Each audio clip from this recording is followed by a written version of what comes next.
پر افغان حکومت د پاکستان تازه بدنامونکي الزام افغان کډوالو او ټي ټي پی ته غوسه خدا چې طالبان ورته څه ویلي نو جزئیات هم دلته وګورئ او چینل هم سبسکرایب کړئ. د افغانستان د بربادۍ مسؤل هیواد اوس افغانان د خپل بربادۍ مسؤل ګڼي. د پاکستان دفاع وزیر تور پورې کړی چې له افغان خاورې ترهګر او حتی افغان وګړي پاکستان ته ځي او د پاکستانیانو وینې بهوي.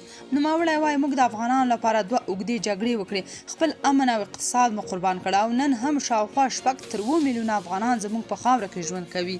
نوموړي د یوه جګپوړي پوځي افسر عدنان اسلم د مړینې په مراسمو کې ویل چې په وروستي برید کې 3 افغان جنګیالي او د تحریک طالبان پاکستان 2 غړي ښکېل وو.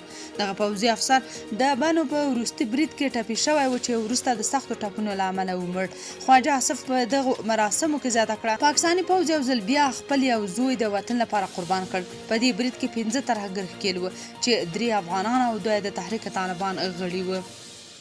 نوموړي د افغان کډوالو پر حضور هم نیوکه وکړه او زیاته کړه موږ د افغانانو لپاره 2 اوږدې جګړې وکړې، خپل امن او اقتصاد مو قربان کړ، زموږ په سلګونو زره کسان ووژل شول او نن هم شاوخوا 7 میلیونه افغانان زموږ په خاوره کې ژوند کوي. روزي ګټي لوی ترانسپورټر او میلیاردران دي. د پاکستان دفاع وزیر تور پورې کړ چې له افغان خاورې ترهګر او حتی افغان وګړي زموږ پر خاوره راځي او زموږ د ماشومانو د وینو سیلاب بهوي. د نړۍ په تاریخ کې دومره ستر احسان وژنه بل ځای نه ده شوې.